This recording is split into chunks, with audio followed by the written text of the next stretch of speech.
um repórter perguntou ao pastor: pastor, me responda, por que coisas ruins acontecem a pessoas boas? Por que coisas ruins? Por que pessoas boas? Por que pessoas de Deus? Por que homens de Deus? Por que pessoas que amam a Deus também enfrentam coisas ruins? O pastor parou um pouco, refletiu e, cortado pela dor daquele sofrimento que enfrentava, olhou para o repórter e disse apenas isso: na verdade, a sua pergunta deveria ser mudada. Não, a sua pergunta não deveria ser por que pessoas boas enfrentam problemas, por que pessoas boas, por que coisas ruins acontecem a pessoas boas. A pergunta deveria ser assim: na verdade, por que coisas boas acontecem a pessoas ruins? Essa é a pergunta que mais incomoda. Não é simplesmente porque coisas ruins acontecem a pessoas boas, mas porque coisas boas acontecem a pessoas ruins. Na mensagem de hoje, diferentemente da sua expectativa de achar que, devido a essa história, eu vou falar sobre por que o crente sofre, na verdade não é sobre isso o assunto. O assunto de hoje é exatamente o contrário. O assunto de hoje é por que Deus abençoa pessoas que aparentemente não merecem ser abençoadas. Por que Deus abençoa pessoas ruins? Por que coisas boas acontecem a pessoas ruins? E esse é um problema, irmãos, que acompanha o outro em toda a Bíblia. De Gênesis a Apocalipse, a gente tem essas duas perguntas incômodas. Primeiro, por que pessoas justas? Por que o justo sofre? E o segundo é por que os ímpios prosperam. Ao longo de toda a Bíblia, tal como duas linhas que andam perpendicularmente, uma ao lado da outra, até o livro de Gênesis, essas duas questões andam juntas. Por que o justo sofre e por que os ímpios, os maus, prosperam. É uma questão que incomoda. Na Bíblia a gente encontra dezenas de textos, porque quando você enfrenta problemas, você se pergunta: por que eu estou sofrendo? Mas o pior ainda é quando você enfrenta as suas lutas, as suas dificuldades, e olha para o lado e vê pessoas que na sua ótica não mereciam estar tão bem e estão muito melhor do que você. Isso é uma verdadeira tentação para o Filho de Deus, porque ele é facilmente seduzido a alimentar inveja do outro e também rancor e ressentimento. Na Bíblia nós temos vários textos que colocam essa problemática para nós. Por exemplo, Salmo 37:1 diz assim: não te indignes por causa dos malfeitores e nem tenha inveja dos que praticam a iniquidade. Salmo 37:7 diz: descansa no Senhor, espera nele, não te irrites por causa dos homens que prosperam em seu caminho, por causa do que leva a cabo seus maus desígnios. Jó 21:7 diz assim: como é, pois, que vivem os perversos, envelhecem e ainda se tornam mais poderosos? Jeremias 12:1 diz assim: por que prospera o caminho dos ímpios e vive em paz todos os que procedem perfidamente? E Malaquias 3:15 diz: ora, pois nós reputamos por felizes os soberbos, também os que cometem impiedade prosperam. Sim, eles tentam ao Senhor, escapam. Todos esses textos são construídos nesse questionamento, nessa problemática humana: por que coisas boas acontecem com pessoas ruins? Com pessoas ruins. Como eu já disse, essa é uma problemática que coloca a gente numa saia justa, porque a gente não consegue nem explicar a presença do mal, das dificuldades na nossa vida, e principalmente quando a gente se enfrenta o outro em situação bem melhor do que a gente, especialmente pessoas que a gente considera indignas das bênçãos de Deus. Há um texto da Bíblia que sobre todos eles reflete esse momento, reflete essa problemática, que é o Salmo 73. Eu gosto muito desse salmo e eu gostaria de ler com você nessa noite. Salmo 73. No Salmo 73, escrito por Asaf, nós temos aqui o drama de um homem que estava enfrentando uma problemática em sua vida. O texto não diz se ele estava doente, se era problema na família. O que ele mostra é que ele estava vivendo um drama em sua existência. Mas o pior, o que mais machucava o salmista, não era apenas o fato de que ele estava mal, mas era o fato de que o ímpio estava bem. E isso feria, e isso machucava. Ele chega a dizer que isso cortava o seu coração, e o levou a ter inveja e até a quase desejar estar no lugar dos ímpios. Queira ficar em pé, vamos ler esse texto todo para a nossa meditação nesta noite. Salmo 73 diz assim: certamente Deus é bom para Israel, para os que têm um coração puro. Quanto a mim, quase tropecei, meus pés escorregaram e quase caí, pois tive inveja dos orgulhosos, quando os vi prosperar, apesar de sua perversidade. Levam uma vida sem sofrimento e têm um corpo saudável e forte. Não enfrentam dificuldades, nem estão cheios de problemas como os demais. Ostentam orgulho como um colar de pedras preciosas e vestem-se de crueldade. Seus olhos cobiçam sempre mais e o coração vive cheio de más intenções. Zombam e falam somente maldades. Em seu orgulho ameaçam usar de violência. Falam como se fossem donos dos céus, e suas palavras arrogantes percorrem a terra. Por isso o povo se volta para eles e bebe todas as suas palavras. O que Deus sabe? Perguntam. Acaso o Altíssimo tem conhecimento disso? Vejam como os perversos desfrutam uma vida tranquila, enquanto suas riquezas se multiplicam. Foi à toa que mantive o coração puro? Foi em vão que agi de modo íntegro? O dia todo só enfrento problemas, cada manhã sou castigado. Se eu tivesse falado como eles, teria traído o teu povo. Tentei compreender por que prosperam. Que tarefa difícil. Então entrei no santuário, no teu santuário, ó Deus, e por fim entendi o destino deles. Tu os pusestes num caminho escorregadio e os fizeste cair no precipício para a destruição. São destruídos de repente, completamente tomados de pavor. Quando te levantares, ó Senhor, rirás das ideias tolas deles, como quem ri de um sonho pela manhã. Percebi então que meu coração se amargurou e que eu estava despedaçado por dentro. Fui tolo e ignorante, aos teus olhos devo ter parecido um animal irracional.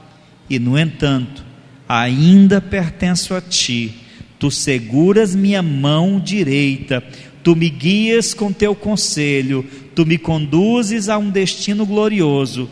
Quem mais eu tenho no céu, senão a ti? Minha saúde, eu te desejo mais que a qualquer coisa na terra. Verso 26, minha saúde pode acabar e o meu espírito fraquejar, mas Deus continua sendo a força do meu coração. Ele é a minha possessão para sempre. Os que te abandonam perecerão, pois destróis os que de ti se afastam. Quanto a mim, Como é bom estar perto de Deus. Fiz do Senhor soberano meu refúgio e anunciarei a todos tuas maravilhas. Louvado seja Deus, amém? Vamos orar? Pai, Deus de infinita graça, nós lemos a tua palavra nessa noite. Permita-nos que nós possamos compreender tudo aquilo que tens a falar ao nosso coração nesta hora. Assim nós te oramos em nome de Jesus, amém. Por favor, sente-se.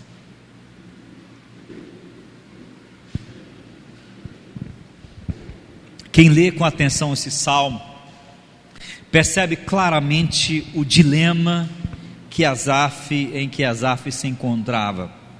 Ele estava enfrentando tribulações em sua vida, enfrentando adversidades como todos os mortais. Ele, um homem de Deus, o regente do coro no reinado de Davi, um homem que buscava o Senhor e que temia o Senhor, vivendo tribulações. Mas ao mesmo tempo em que ele vivia suas tribulações típicas de todo ser humano, ele passou a observar os maus, os ímpios, e perceber que os maus e os ímpios não estavam sofrendo, pelo contrário, prosperavam ainda mais. O salmista então mergulha num duplo dilema. Ele começa não somente a se perguntar por que coisas ruins acontecem a pessoas boas, mas também se perguntava por que coisas boas acontecem a pessoas ruins.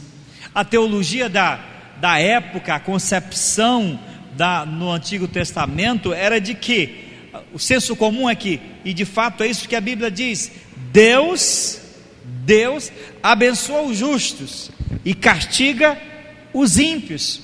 Asaf, diante dessa lógica, ele se vê completamente perplexo.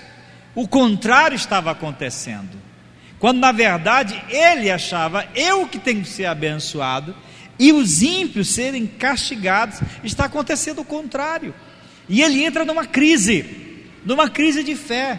Quando a gente lê esse salmo, a gente vê o quão honesto, o quão sincero ele é, pois ele abre o coração, ele abre o seu interior para nós e mostra esse embate em que ele viveu diante de Deus até ter resolvido aquele problema. O salmo primeiro que abre todo o salmo, o versículo primeiro que abre todo o salmo, na verdade é a conclusão de todo o percurso que vai da angústia dele até o momento em que ele entende o que estava acontecendo. Ele diz, na verdade, Deus é bom. Ele começa dizendo, Deus é bom para Israel e para aqueles que têm um coração puro. Meus irmãos e irmãs, a gente precisa, na verdade, muitas vezes ser muito sincero como crentes, manter o nosso coração em humildade, para dizer que nem tudo nós entendemos, que nem tudo nós compreendemos. Nós devemos, na verdade, muitas vezes abrir o nosso coração para Deus e colocar nossas queixas, colocar nossas dúvidas e dizer, Deus, eu não entendo, Deus, eu não compreendo. Mas ao mesmo tempo em que nós fazemos esse exercício de abrir o nosso coração para Deus, temos que ter fé, temos que confiar em Deus, porque o que nós vamos perceber ao longo dessa narrativa dessa poesia é de um homem que luta com uma crise, mas de um homem que já está certo de que ele vai sair vencedor. Ele diz, por quê? Por que os maus prosperam e os ímpios e os justos sofrem? Por que coisas boas acontecem a pessoas ruins? Eu quero conversar com isso sobre vocês hoje. Por quê? Mas antes, precisamos responder duas perguntas. A primeira é, quem são essas pessoas ruins que a Bíblia fala? E por que nós somos muitas vezes tentados a invejar as pessoas ruins? Primeiro, quem são as pessoas ruins? A Bíblia deixa claro, em toda a Bíblia, na verdade, que todos pecamos, todos somos pecadores. A Bíblia diz que todos pecaram e separados estão da glória de Deus, e nesse sentido, Todos os seres humanos são ruins aos olhos de Deus, são injustos aos olhos de Deus e merecedores da condenação. Mas também a Bíblia fala do justo e dos ímpios, dos maus e dos bons. Maus e bons aí não ganham uma conotação meramente moral ou ética, mas diz respeito àqueles que se voltam para Deus.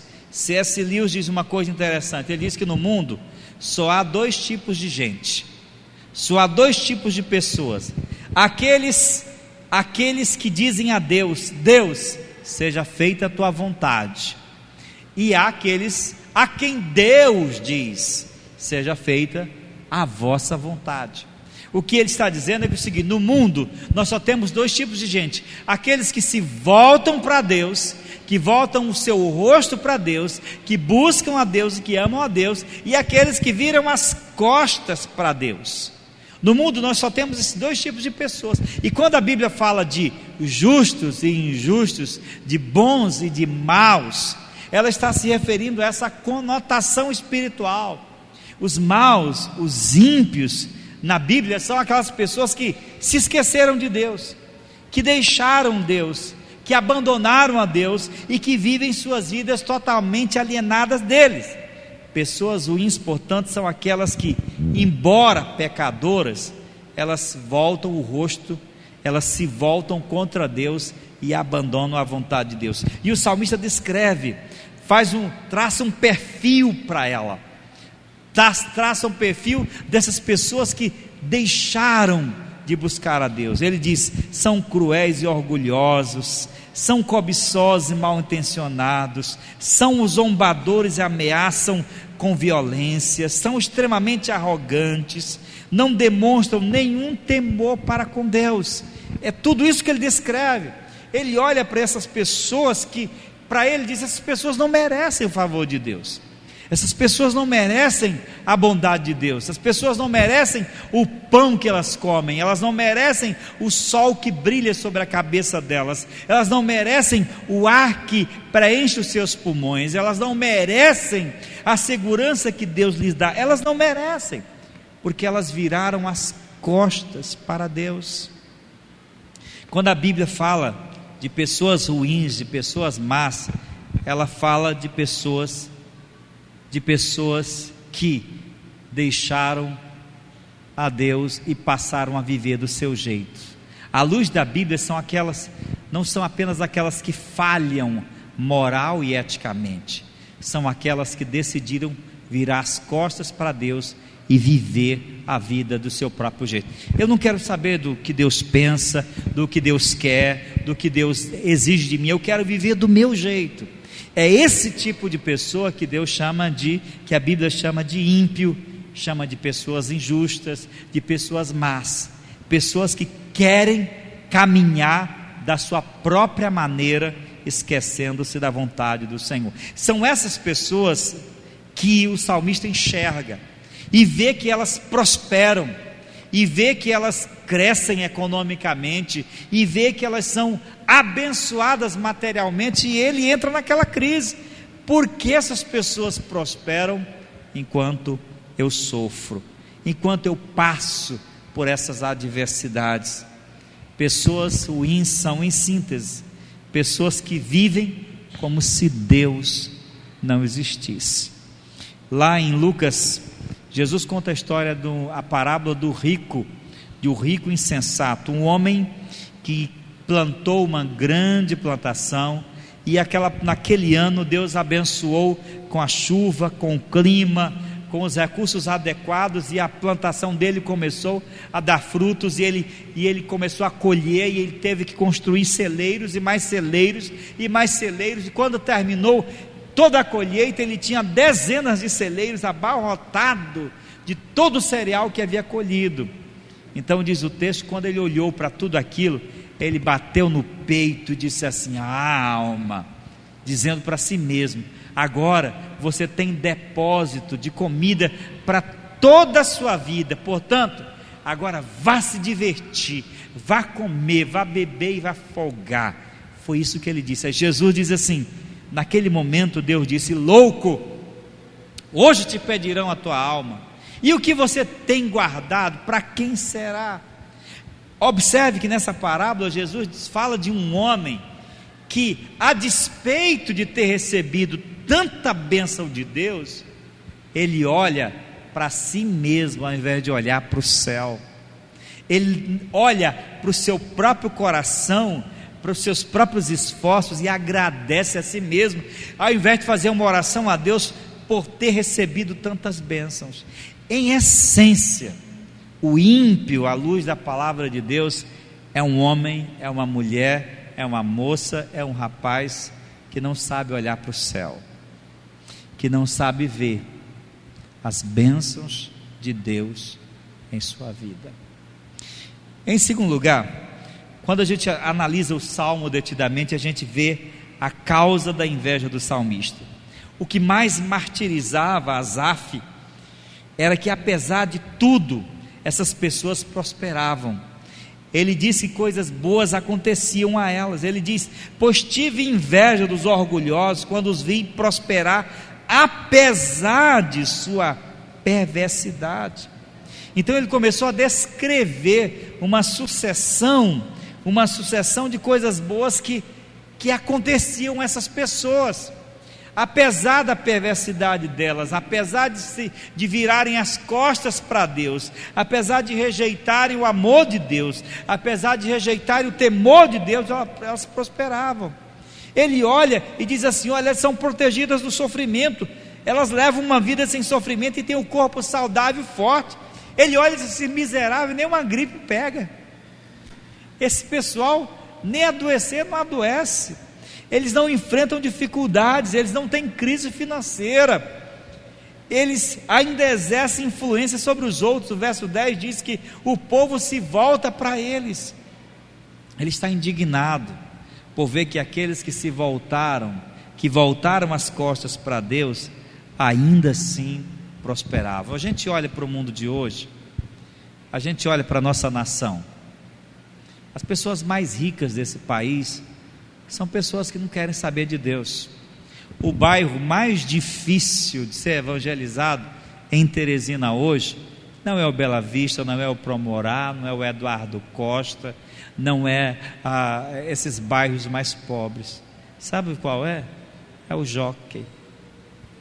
É difícil entrar no coração daquelas pessoas que têm dinheiro, porque eles acham que tem tudo, eles acham que já tem tudo que precisam na vida.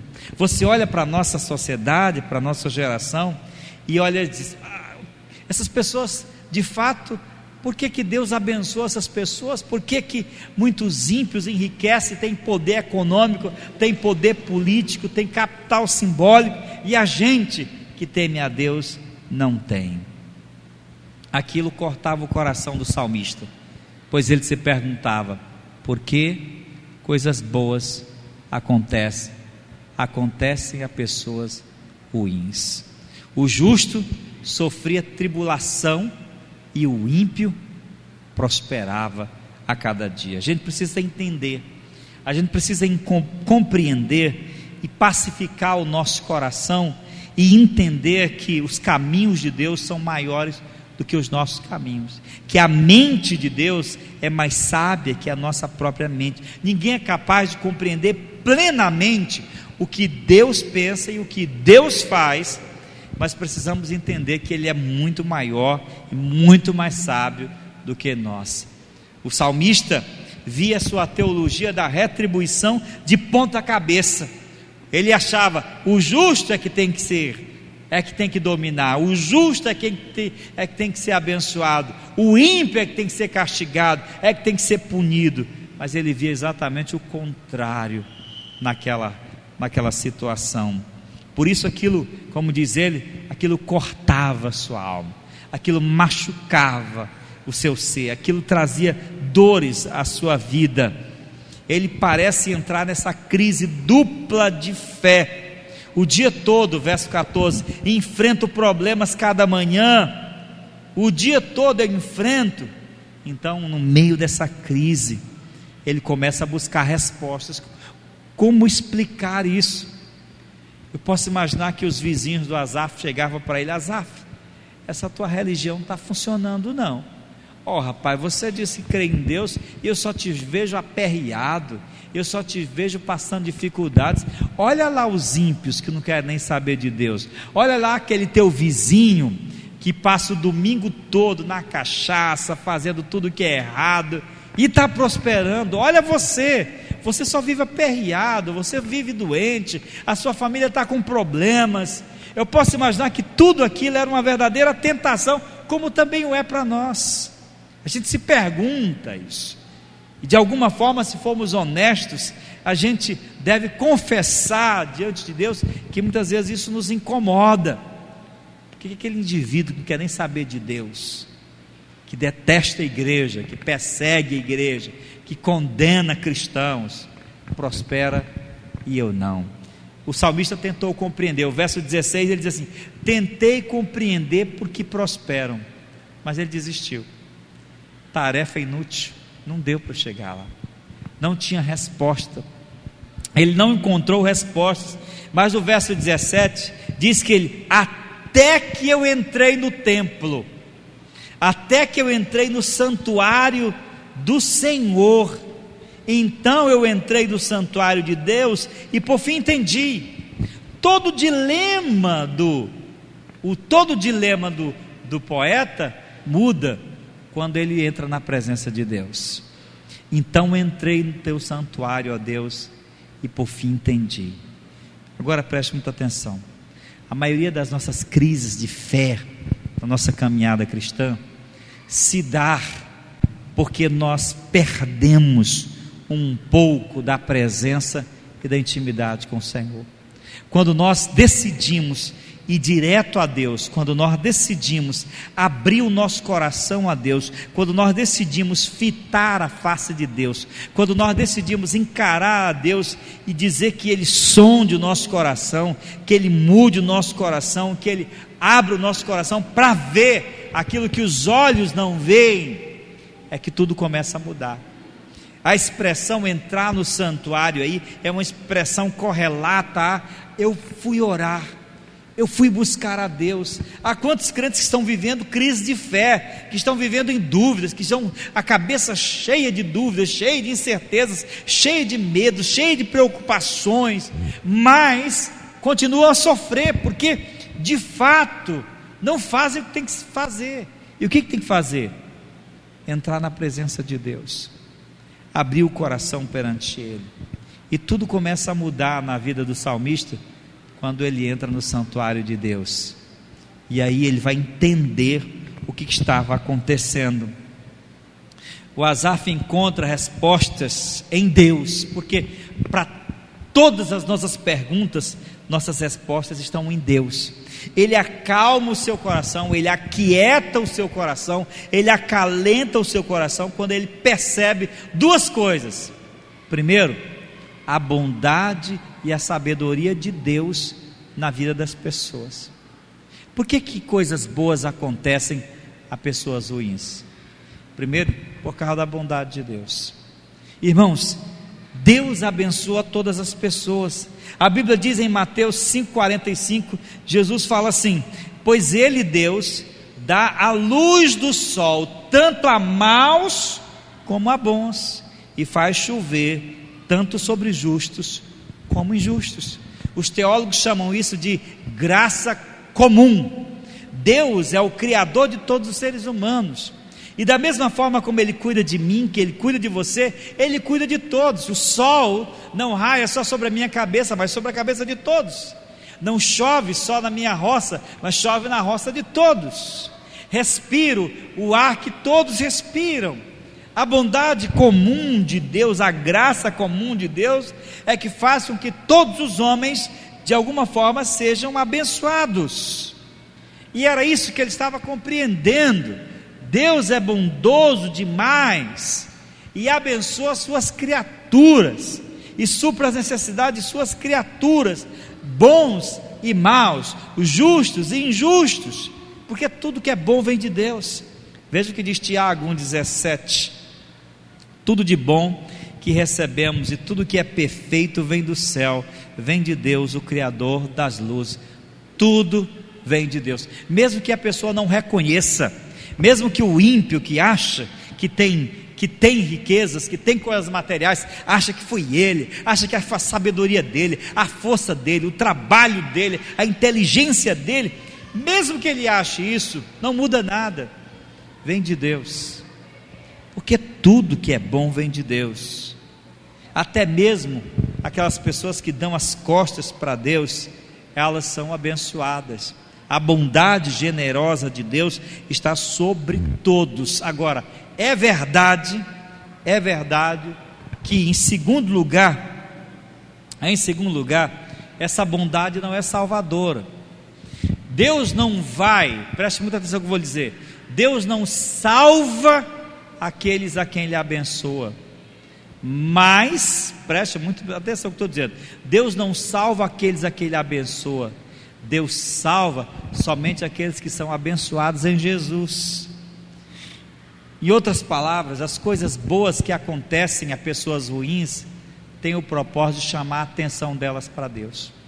Quando Deus abençoa uma pessoa, o propósito das bênçãos não é premiar a pessoa pela maldade delas.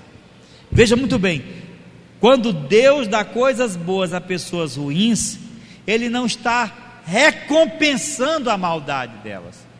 Na verdade, Ele está tentando transformá-las, está tentando mostrar que, a despeito do seu imerecimento, que a despeito de sua completa incapacidade de merecer algum favor de Deus, Deus ainda assim está amando ela, dando o que ela precisa para chamar a atenção dela para Ele.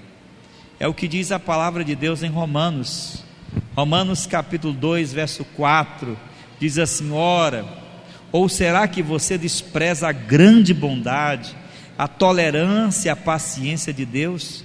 Você sabe muito bem que Ele é bom e quer fazer com que você mude de vida. A bondade de Deus naqueles políticos corruptos, ladrões que roubam o nosso erário público, a bondade de Deus na vida dos injustos não é coroando o mal que eles fazem, dando a vida a esses seres humanos, não é coroando e premiando a maldade, é na verdade dando uma chance para enxergarem o amor e a bondade de Deus em Cristo Jesus. Amém? É por isso que Deus abençoa todos. Ele dá o seu sol sobre bons e maus, sobre justos e injustos, faz chover sobre todos eles. Então Deus não dá as coisas boas a pessoas ruins como recompensas, mas para trazê-las a Ele, para atraí-las a Ele, para tentar salvá-las, porque a salvação só pode ser recebida na pessoa de Jesus. Preste atenção, meus irmãos, ser abençoado não quer dizer ser salvo. Há muitas pessoas que podem ser abençoadas como uma criatura de Deus, mas nunca entrarão no céu. Nunca entrarão no céu. Por quê? Porque a salvação é mais do que isso. A salvação nos é dada por Cristo Jesus, através de seu sangue verdadeiro na cruz do Calvário. O Asaf vê a sua crise se desfazer no ar quando ele compreende que Deus é bondoso e misericordioso com todos, mas com aqueles que têm um coração a Ele, eles têm muito mais. O ímpio, aquele que só tem coisas, aquele para quem as coisas são mais importantes do que tudo, só tem isso. O homem mais pobre do mundo, irmãos, preste atenção, o homem mais pobre do mundo é aquele que só tem dinheiro. Só tem dinheiro. Você diz assim: você fala isso porque você não tem dinheiro. É verdade, mas não é por isso que eu estou falando. Porque gente que tem dinheiro se mata, gente que tem dinheiro também é vazia, gente que tem dinheiro também não vive uma vida sem sentido, gente que tem dinheiro também comete suicídio, gente que tem dinheiro também vive uma vida sem Deus. O homem mais feliz do mundo é aquele que tem Deus como seu tesouro. Como vencer a inveja da prosperidade dos maus. No drama de Asaf, nós vemos que ele descobriu que a inveja não tinha razão de ser. Ele descobriu que os ímpios só tinham coisas, ele tinha o tesouro maior. Eu quero que você leia comigo os versos 25 até o 28, que são extraordinários, bem devagar. Leia comigo, coloca lá, querido irmão, vai lá. Diz assim, olha o que ele pergunta, ó. Quem mais, leia, quem mais eu tenho no céu, senão a ti? Eu te desejo mais que a qualquer coisa na terra.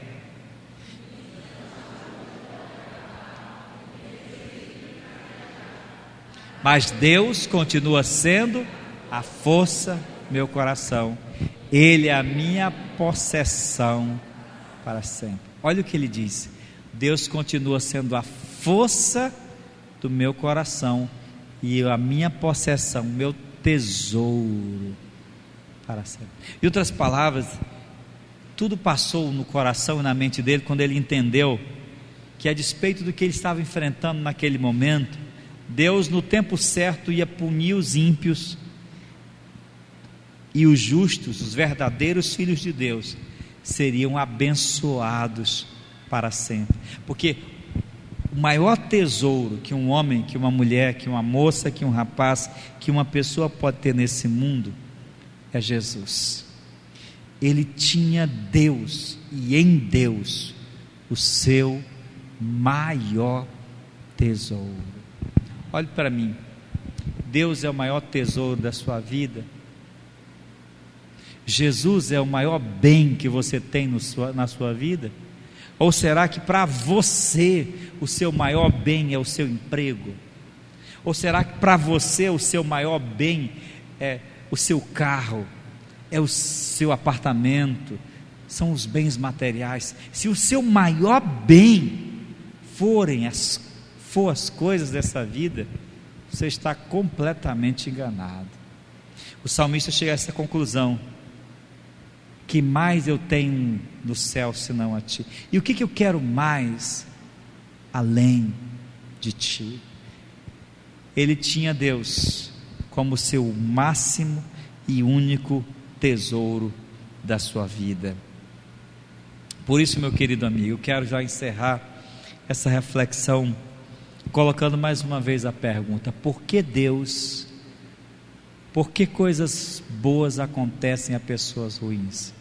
Porque Deus é bom, porque Deus quer salvar a todos. A Bíblia diz que a vontade do Senhor é que todos sejam salvos e cheguem ao pleno conhecimento da verdade. E por que Deus é bom para você? Porque Ele te ama. Simplesmente isso. Não é porque você, não é porque eu, não é porque nós merecemos. Nós recebemos de Deus em sua bondade. Ele deseja que todos sejam salvos e cheguem ao pleno conhecimento da verdade. E em Cristo Jesus, é em Cristo que todos nós recebemos tudo de que precisamos para essa vida. Como diz Paulo aos Romanos, ele diz: aquele que não poupou o seu próprio filho, antes por todos nós o entregou, porventura não nos dará graciosamente com ele todas as coisas? Amém? Você que é um filho de Deus, você que é uma filha de Deus, você que se voltou para Deus e não voltou as costas para Deus, confia no Senhor. Deus é bom para você. Deus é bom porque Ele deu Cristo para salvar a sua alma. Deus é bom porque Ele se importa contigo.